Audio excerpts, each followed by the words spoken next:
আমার যুবক ভাইয়েরা, কুমিল্লা সদর দুতিয়ার দিঘির পাড় ঈদগাহ ময়দানে আজিমুশান পবিত্র ঈদে মিলাদুন নবী সাল্লাল্লাহু তাআলা আলাইহি ওয়াসাল্লাম উপলক্ষে আজকের মাহফিলের সম্মানিত সভাপতি, আন্তর্জাতিক খ্যাতি সম্পন্ন মুজাহিদে আহলুস সুন্নাহ বাতিলের আতঙ্ক, উস্তাজুল উলামা বদরুল ফুকাহা আল্লামা মুফতি আবু নাসির জিহাদি হুজুর মাদ্দাজিল্লাহুল আলী, এতক্ষণ পর্যন্ত দুইজন প্রথিতযশা আলিম দ্বীন আলোচনা করেছেন।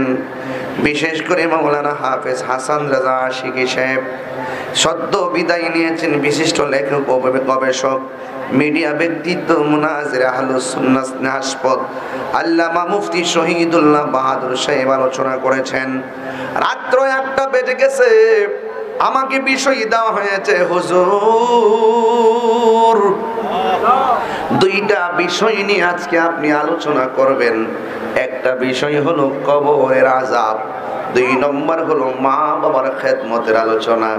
এই 2টা জিনিস ওয়াজ করলে কলিজাটা বায়ে ফেটে যায়। কারণ আপনারা জবানটা খুলে কোন, পৃথিবীর মধ্যে মানুষ তো 2 ধরনের আছে। এই জমিনের উপরে এক ধরনের মানুষ, জমিনের নিচে আরেক ধরনের মানুষ।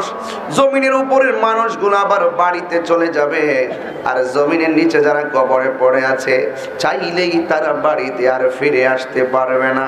এই জন্য আমার আল্লাহ রাব্বুল আলামিন বলেছেন, ওয়ামা ইয়াস্তাবিল আহইয়াউ ওয়ালাল আমওয়াত।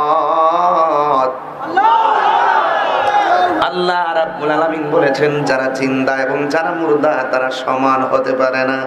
ইন্নাল্লাহা ইউসমিউ মান ইয়াশা। মনিটরে সাউন্ড তুলে রাখেন। ইন্নাল্লাহা ইউসমিউ মান ইয়াশা।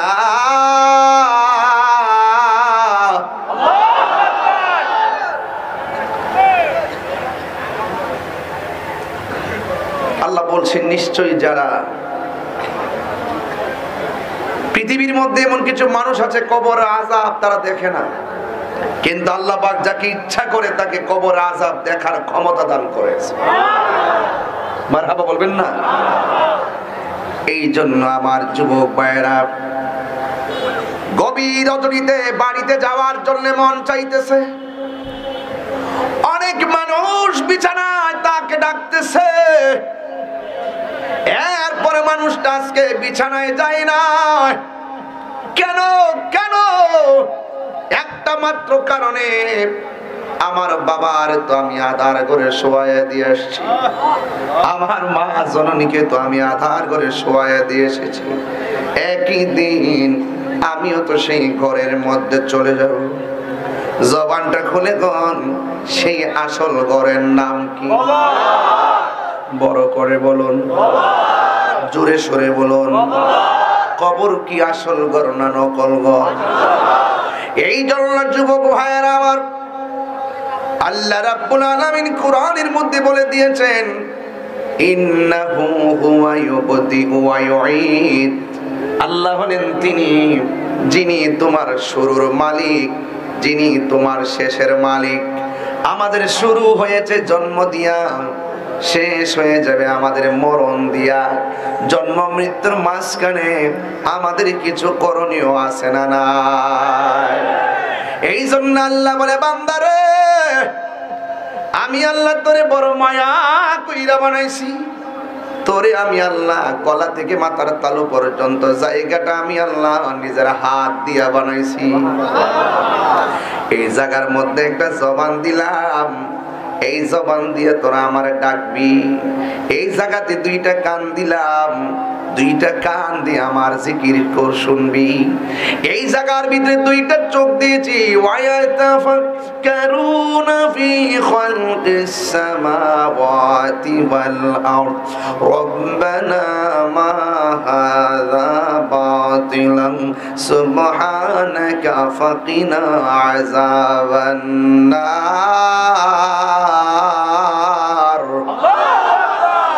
কোরআন শরীফ বললে কি অসুবিধা হবে নি রে বাবা? এত গভীর রাত্রে কি আর কোরআন হাদিস চলেনি রে বাবা? চলবে চলবে, কারণ সুন্নিরা যারা তারা লাল চক্ষুকে ভয় পায় না। কথা বলেন ঠিক না? কেন লাল চক্ষুকে ভয় পায় না? হামকি দুমকিকে ভয় পায় না? অনেকে তো মনে করছে তাহিরি হুজুরের আওয়াজটা মনে হয় এখন বন্ধ হয়ে যাইব, অথচ এরা জানে না তাহিরি হুজুর দুনিয়ার কোনো দলের দালালি করে না।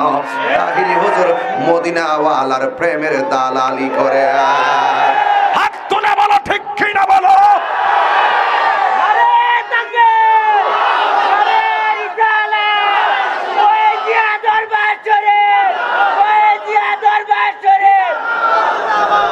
আল্লাহু আকবার বলেন, আর বলে আল্লাহু আকবার বলেন। কবরে নবী ছাড়া কোনো উপায় নাই, এই মোল্লার টাইম নাই, নবী ছাড়া কোনো উপায় নাই। কথা বলেন ঠিক কি না বলেন? আমাকে ডিস্টার্ব করবেন না। এইদিকে কিছু পোলাপান একদম ম্যারেট এই সাইডে, ওরা যদি আর কথা বলে আমি ওয়াজ আস্তে আস্তে কমাই দেব।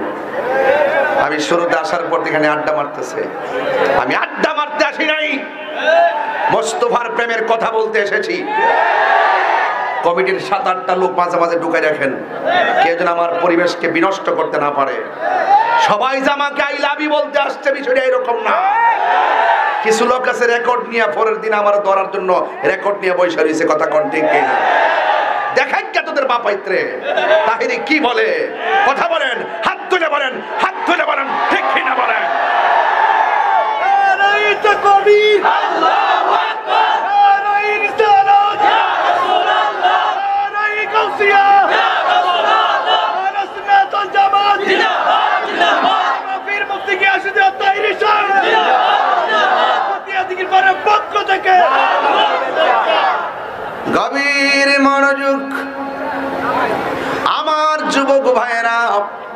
আমি বলেছিলাম হায়াতের মালিককে। মাঝে মাঝে সিল্লি দিলে আপনারা কি কষ্ট হয়? যদি বলেন যে হুমকি টুমকি দিয়েন না, ঠান্ডা মাথা ওয়াজ করে এটাও করুন, কারণ তাহিরির নাম হইল নরম আর গরম। কথা কন ঠিক না বেটে? আমার হাত পাও বাইন্দা বুঝাইতে না, আমার হাত বানলে কি দিব? মনটা মানতার ভাই। আমি যেটা কোয়ার কমই, যে মৌলবীরা কয় নবীর কি কবরে বলে ছবি দেখাইব, আরে রোহিঙ্গা বাটফারে কয় কি নবীর বলে ছবি দেখাইব। সুন্নিদের আকীদা নবীর সশরীরে কবরে হাজির থাকবে। গলা কাইটটা ফেলাইলো কম এই কথাই বলে। রাগ করবেন না রে বাবা। ও দুদিয়ার দিঘির পাড়ের বাবা, ও কুমিল্লার বাবা, বুড়িচঙ্গের বুড়িচঙ্গতে পাশে। আরে বাবা রে, বুড়িচং কি পানি হয়েছে গো? এই পানি গেছে কই? এরপরও বান্দা বোঝেন না কিছু। একদম সব চাবিকাঠি একজনের হাতে। তিনি কে? ওই আল্লাহ রাব্বুল আলামিন বলতেছেন, আমি আল্লাহ তোরে দুইটা চোখ দিয়েছি, একটা বার আসমানের দিকে তাকায় দেখ।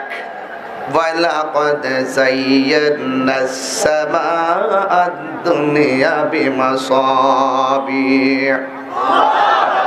আমি আল্লাহ আসমানটারে তারকা দিয়ে সাজাইছি। আমি আল্লাহ তারকা দিয়ে আসমানটারে সাজাইছি। দুদিয়ার দিঘির পাড় কুমিল্লা সদরের মাহফিলে বিশাল বড় একটা সামিয়ানা টানাইয়া কতগুলা খুঁটির ব্যবস্থা করেছেন। বান্দারে, আমি আল্লাহ তোর চেহারাটা বানাইছি, এখানে দুইটা চোখ দিছি, ছায়া দেখ। বিশাল বড় আসমানটা বানাইলাম, আমি আল্লাহ একটা খুঁটিও ব্যবহার করি নাই। আল্লাযী خلق سبع سماوات طباقا।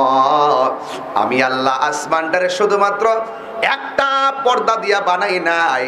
একটা আসমান থেকে আরেকটা আসমানের দূরত্ব হলো 500 বছরের রাস্তা। এত বিশাল বড় আসমান আমি আমি আল্লাহ একটা খুঁটিও ব্যবহার করি নাই। ও বান্দারে, তোরে কান দিলাম, চোখ দিলাম, সব দেখাইলাম, বুঝাইলাম, শোনাইলাম, কিন্তু তোর এই জায়গার ভিতরে আমি আল্লাহ একটা কপাল দিয়েছি। এই কপালটা তুই কাহার জন্য তুই নত করবি না, এই কপালটা একমাত্র আমি আল্লাহর জন্য নত করবি। সাজদা পাওয়ার মালিক কে? আর জোরে বলো কে? আমরা মাজারে গিয়া সাজদা করি না, মাজারে গিয়ে আমরা জিয়ারত করি, মসজিদের ভিতরে আমরা ইবাদত করি, ঈদগাহর মধ্যে আমরা ইবাদত করি। এই জন্য আল্লাহ বলছেন, বান্দা আমি আল্লাহ তোরে কপাল দিছি, তুই জান্না না জান্না যদিও গুনাহ কইরা ফেলাস, আমি আল্লাহ যেমন কাহার, আমি আল্লাহর আরেকটা নাম হলো গফফার।